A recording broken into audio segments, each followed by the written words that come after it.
So this is translated, but boy, this sounds like a weird quest line, man. The weird disappearances of women.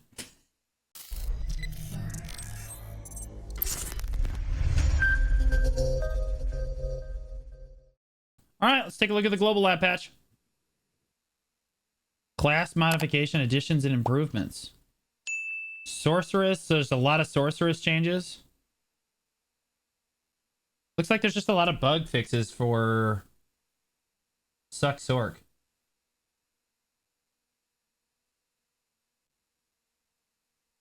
Yeah, they're just fixing a bunch of bug changes for Succession Sork. Shy Nova, come and hide. The issue where the movement was not restricted when the anti-vibration technology and extreme winter effect has been corrected. Yeah, no one cared. You always have a Chris Polly video. War of the Roses. This update encourages more fiercer battles and provides strategic timing to take advantage of opponents' loopholes. When the game was very likely to be decided, we adjusted it so it could end more quickly.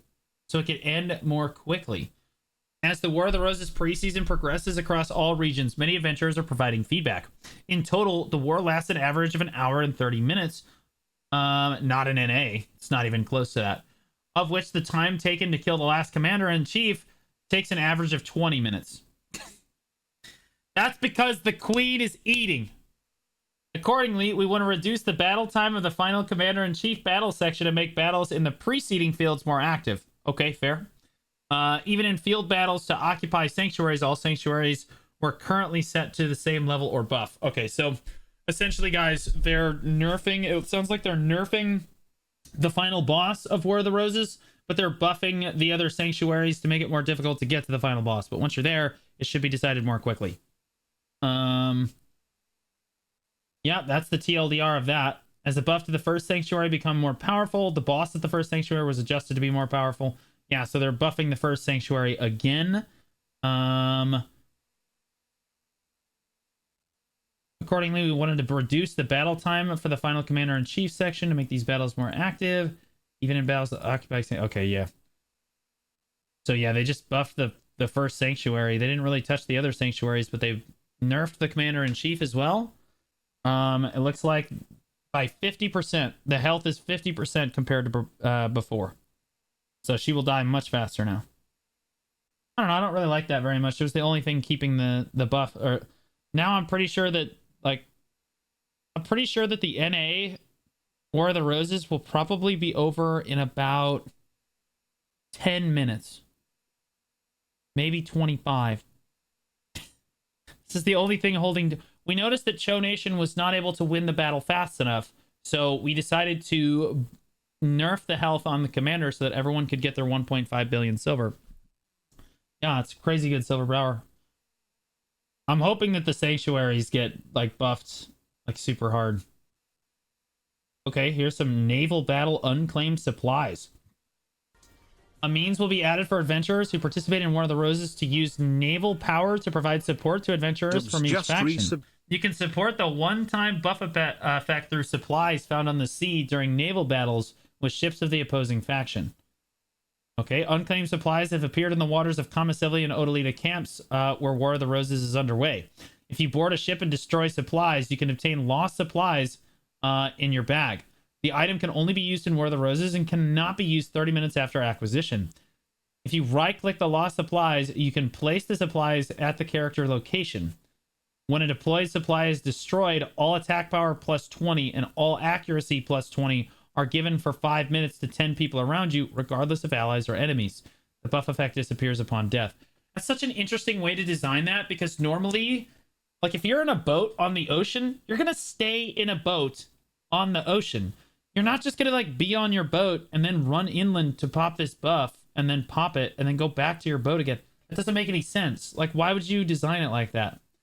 And why would you not just give the buff to everyone? Give everyone 20 AP and 20 accuracy for winning the naval battle. I think that's a huge win. That's a weird way of implementing it. Yeah, I know. I think it's a good idea implemented poorly.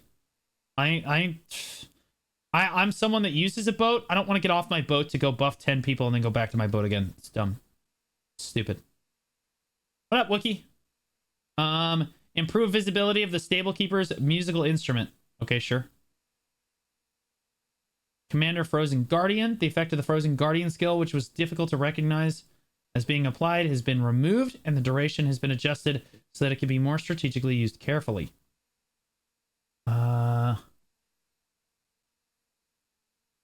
Freezes the Guardian and is at a designated location, making them unable to hit for about 1 minute. Now it's down to 30 seconds. Allied Guardian monsters affected by this skill recover 20% of their health. Okay, so they nerfed that. Now it doesn't. Now you can't freeze for a full minute. You freeze for 30 seconds. You have to react faster. Okay.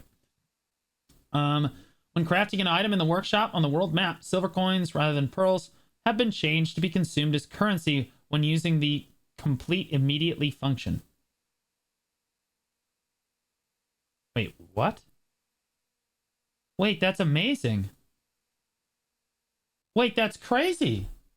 Wait, this is so good.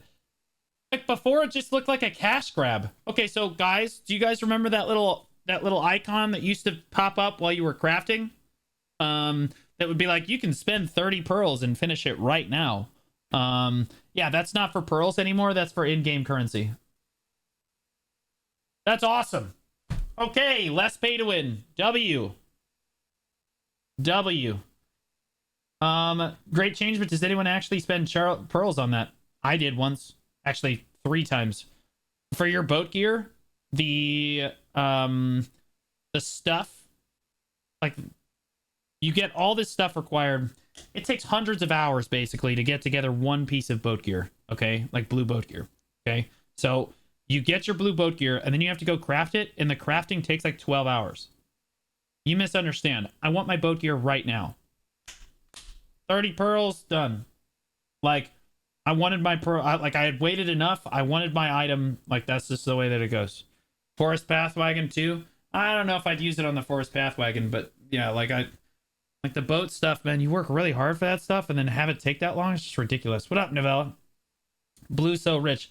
It's literally 15 cents. Yeah. And it was before I was a content creator, so I don't know. I don't know what you mean. I was paying for that as a teacher, bro. That was coming out of my pocket. Yeah, when I got my blue cannons, I definitely used pearls. See? I'm not the only one. I guarantee you most people probably do that. Dude, you want your cannon, man. I don't want to wait like a day and a half.